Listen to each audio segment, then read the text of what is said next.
một phụ nữ người Pháp có tên là Melia đã cho biết kể từ khi dọn vào ngôi nhà mới, đứa con gái nhỏ 3 tuổi của cô luôn nói rằng nó có nhìn thấy một người phụ nữ có một hàm răng rất lớn đang ở bên trong phòng ngủ của nó. Và cũng chính điều đó khiến con bé rất sợ mỗi khi vào phòng riêng. Ban đầu Melia không tin lời con nói, đơn giản con cô chỉ mới lên 3, những lời nó nói có thể do trí tưởng tượng mà ra.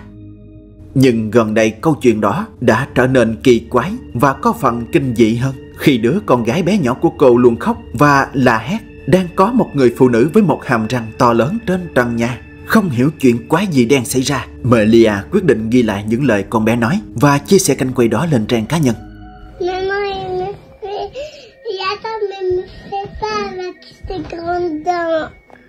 Elle a des grandes dents. Oui. Oh non. Il a les cheveux, il a dans mes souris. Elle sourit. Ça te fait peur? Oui. Je reste toujours sur le plafond et me regarde. Elle te regarde et ça te fait peur? Oui. D'accord, mon cœur, elle va partir. Elle va partir, la dame. Quand il n'est pas moi, il rit quelqu'un plus. Melia nói cô không nghĩ đứa con gái bé nhỏ lại có thể miêu tả được chi tiết hình dáng của cái người mà con bé luôn luôn nhắc tới trong cơn sợ hãi không thể che giấu của ánh mắt của nó. Như lời con bé nói, người phụ nữ kia có một mái tóc dài màu nâu sẫm và bà ấy có một đôi tay to, móng thì rất dài. Và chi tiết đáng sợ nhất đó chính là hàm răng của bà ấy. Sau khi nghe được những gì con gái nói, Melia đã trấn an con bé. Nhưng không lâu sau đó chính cô đã gặp những điều kỳ lạ này.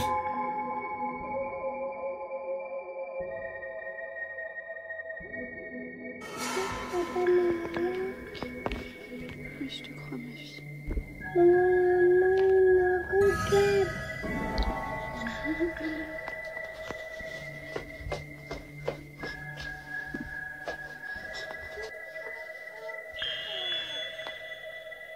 Đang bắt đầu nhấp nháy. Nhưng đáng sợ và kỳ lạ hơn, đó là cánh cửa phòng con gái cô đã từ từ mở ra như vậy.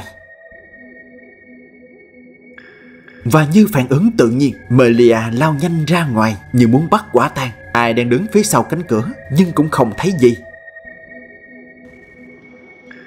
Cho đến một đêm nọ, khi trong nhà chỉ có mình Melia, cô ấy đã có được một trải nghiệm kinh hoàng như thế này.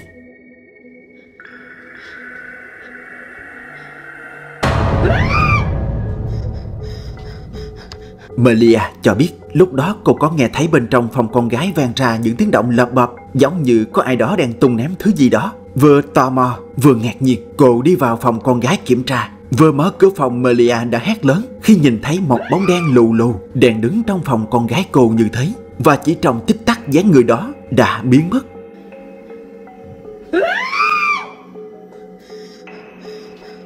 Sau những gì đã chứng kiến, Melia đã tin vào những câu chuyện của con gái. Và cô đã kết luận bên trong ngôi nhà này có ma.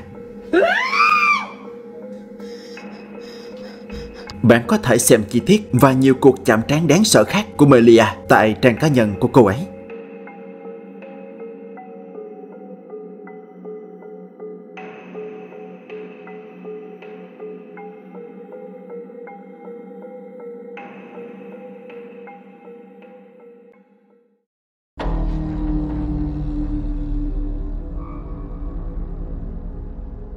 Vài ngày trước, điều tra viên huyền bí người Nga Denis đã trở lại ngôi nhà bỏ hoang mà trước đó kênh đã có giới thiệu qua.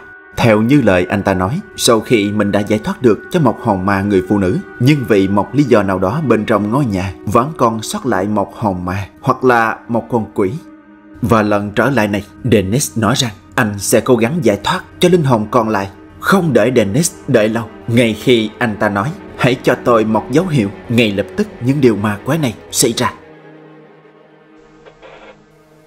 Дай мне знак, если ты здесь.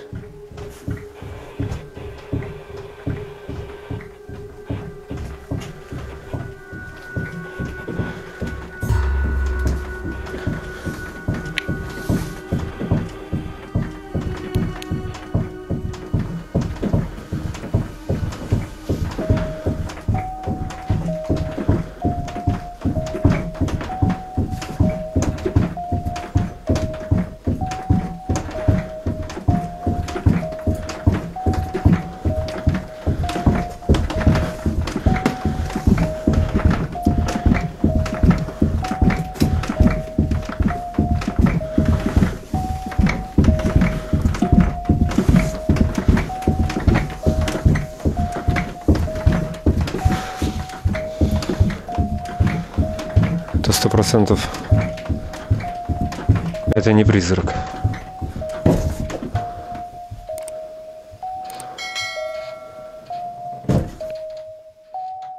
Lúc bấy giờ cái tủ trong góc tường bắt đầu rung lên. Và sau khi quan sát, Dennis đoán rằng đây không phải là những hoạt động do ma gây ra. Это 100% это не призрак. Bản tính bán nghi, Dennis đi một vòng ngôi nhà. Thì lúc này bên trong căn phòng kia đang có thứ gì đó muốn gây sự chú ý với Dennis.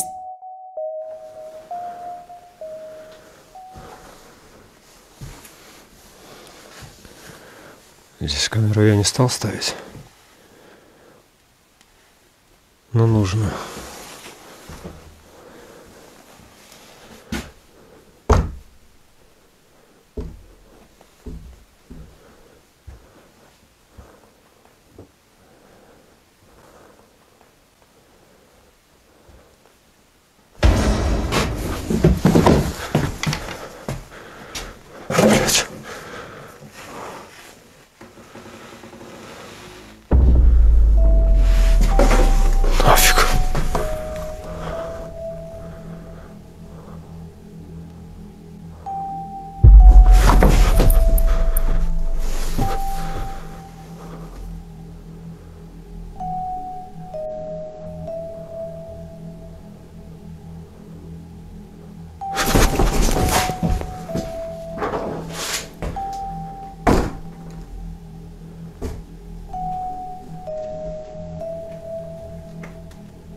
Ban đầu khi anh ta bước vào căn phòng, ngay ở vị trí đó không có gì. Nhưng một lúc sau lại xuất hiện thứ ma quái này. Giống như có một người đội tấm vải phủ kín từ đầu tới chân. Để rồi khi có được sự chú ý của Dennis, nó đột ngột biến mất. Và có một điều khiến Dennis khó hiểu hơn là ở cánh cửa này, nó luôn đóng lại, mặc cho Dennis luôn mở nó ra như thế.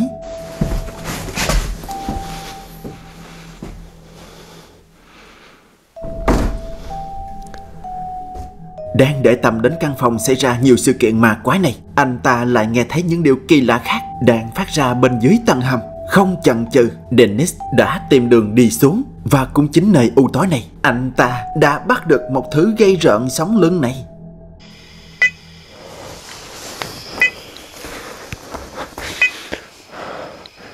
У меня камера разряжена.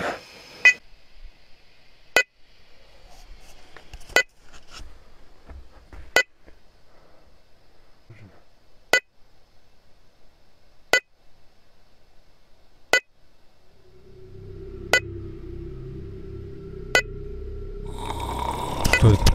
Что это? Что за хуй?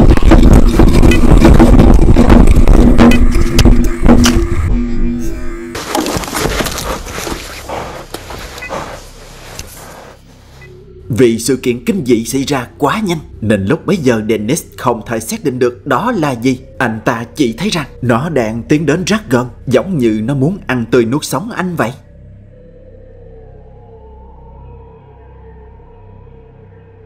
Sau khi điều chỉnh và xem lại cảnh quay kỹ hơn, Dennis đã nhận ra đó là một đứa bé có vẻ bề ngoài rất đáng sợ.